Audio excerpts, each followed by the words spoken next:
عرب کی جہالت، نبی پاک صلی اللہ علیہ وسلم کی سیرت اور ایک جادوگرنی کا واقعہ۔ بسم اللہ الرحمن الرحیم۔ السلام علیکم۔ کیا آپ جانتے ہیں کہ اسلام سے پہلے رومی، ایرانی، سومیری اور ہندی تہذیبیں کیا تھیں؟ کیا آپ نبی پاک صلی اللہ علیہ وسلم اور جادوگرنی کے واقعے کے بارے میں جانتے ہیں؟ کیا آپ جانتے ہیں کہ آپ صلی اللہ علیہ وسلم کی وفات کو شہادت کیوں کہا گیا؟ یہ سب کچھ آپ کو آج کی ویڈیو میں بتایا جائے گا۔ امید ہے یہ ویڈیو آپ کو پسند آئے گی، لہٰذا آپ سے گزارش ہے اس پاک اور خوبصورت ویڈیو کو آخر تک ضرور دیکھیے گا۔ ناظرین، یہ عرب کی سرزمین کی کہانی ہے جس کی نہ کوئی تہذیب تھی نہ تمدن تھا، بلکہ یہ خطہ پوری دنیا سے الگ تھلگ ہو چکا تھا۔ دعوت الہی انبیاء علیہ السلام کا اولین فریضہ ہے اور اللہ تعالیٰ انبیاء علیہ السلام کو دنیا میں توحید خالص کے قیام کے لیے مبعوث کرتا ہے۔ دنیا میں جس قدر بھی انبیاء کرام آئے ہیں، سب نے اپنی قوم اور لوگوں کو ان کے خالق کی طرف بلایا ہے کہ تمہارا معبود حقیقی خدا تعالیٰ ہے، صرف اسی کی عبادت کرو اور اس کی تمام تر صفات کے ساتھ اس پر ایمان لاؤ۔ آپ صلی اللہ علیہ وسلم کا دنیا میں آنا اور خاص طور پر عرب کی سرزمین پر آنا جیسے روشنیوں کی نوید تھی۔ جو انقلاب عظیم آپ صلی اللہ علیہ وسلم نے دنیا میں برپا کیا، وہ اس سے قبل نہ کبھی کسی آنکھ نے دیکھا اور نہ کبھی کسی کان نے سنا۔ کہانی شروع ہوتی ہے جب سرزمین عرب میں ہر طرف ظلم و ستم، جبر و تشدد اور وحشت و بربریت نے ڈیرے ڈال رکھے تھے۔ کفر اور ظلم و جہالت کی تاریکی نے عالم انسانیت کو چاروں طرف سے گھیر رکھا تھا۔ عرب کی حالت دنیا کے دوسرے خطوں سے زیادہ دگرگوں تھی۔ جہالت اور نفس پرستی کی وجہ سے ان کی اخلاقی حالت انتہائی خراب تھی۔ شراب نوشی، عورتوں کا عریاں رقص، لڑکیوں کو زندہ دفن کر دینا، لاتعداد بیویاں رکھنا اور والد کے مرنے کے بعد دیگر چیزوں کے ساتھ ساتھ اپنی ماؤں کو بھی آپس میں بانٹ لینا اور بیویاں بنا کر رکھنا یا فروخت کر دینا عام تھا۔ بعض قبیلوں کا پیشہ ہی چوری، لوٹ مار اور قتل و غارت گردی تھا۔ جو عورت بیوہ ہو جاتی اسے 1 سال کی عدت گزارنا پڑتی اور اسے نہایت منحوس سمجھا جاتا۔ 1 سال تک اسے غسل اور منہ ہاتھ دھونے کے لیے پانی تک نہ دیا جاتا، نہ پہننے کے لیے لباس فراہم کیا جاتا۔ جیسے کہ حدیث پاک میں ہے، جب کسی عورت کا خاوند مر جاتا تو اس کو ایک کوٹھڑی میں داخل کر دیا جاتا۔ وہ خراب کپڑے پہن لیتی اور خوشبو کو ہاتھ نہ لگاتی، یہاں تک کہ 1 سال گزر جاتا۔ لوگ بچیوں کو زندہ درگور کر دیتے تھے۔ ان تمام برائیوں کے باوجود اہل عرب میں کچھ ایسی خصوصیات بھی تھیں جو آج کے مہذب اور ترقی یافتہ دور میں بھی ہمیں نظر نہیں آتی۔ مثلاً ایفائے عہد، حجاز کا عرب نہ کسی کا محکوم تھا اور نہ ہوس ملک گیری رکھتا تھا۔ شروع سے لے کر اس وقت تک کسی غیر نے ان پر حکومت نہیں کی۔ اہل عرب کی مہمان نوازی اپنے اور بیگانوں کے لیے عام تھی، لیکن ان سب خوبیوں کو ان کی بدکرداری، ظلم و عیاشی نے اپنے ناپاک دامن میں چھپا رکھا تھا، کیونکہ بے شمار برائیوں میں چند خوبیاں دب کر رہ جاتی ہیں۔ مزید یہ کہ ان کے نزدیک اچھائی اور برائی میں کوئی فرق نہ تھا، وہ ہر کام عادتاً کرتے تھے۔ یہی کیفیت ان کی مذہبی دنیا میں بھی تھی۔ مذہبی ذوق کی تسکین کے لیے انہوں نے بت تراش رکھے تھے، مگر پرستش کے باوجود وہ اپنے معبودوں کے تابع نہیں تھے۔ جو من میں آتا کر ڈالتے۔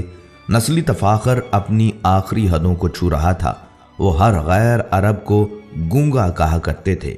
الغرض انسانیت، آمریت اور شہنشاہیت کے ظلم کا شکار تھی۔ شرف انسانی کی ہر قدر پامال ہو چکی تھی۔ عرب ہی نہیں، پوری دنیا ظلم و جبر کا منظر پیش کر رہی تھی۔ انسانی حقوق کا ہر تصور حکمرانوں کی انا کی گرد میں گم ہو چکا تھا۔ قبل از بعثت محمدی صلی اللہ علیہ وسلم، روم اور ایران اپنے وقت کی عالمی طاقت کی حیثیت رکھتے تھے۔ اپنے وقت کی یہ سپر پاورز تہذیب نسل انسانی کے ارتقاء کی بجائے چھوٹے اور کمزور ممالک پر غلامی کی سیاہ رات مسلط کر کے ایک غیر فطری احساس برتری کے لا علاج مرض میں مبتلا تھیں۔ طبقاتی کشمکش تمام قباحتوں کے ساتھ ابن آدم کا مقدر بنی ہوئی تھی۔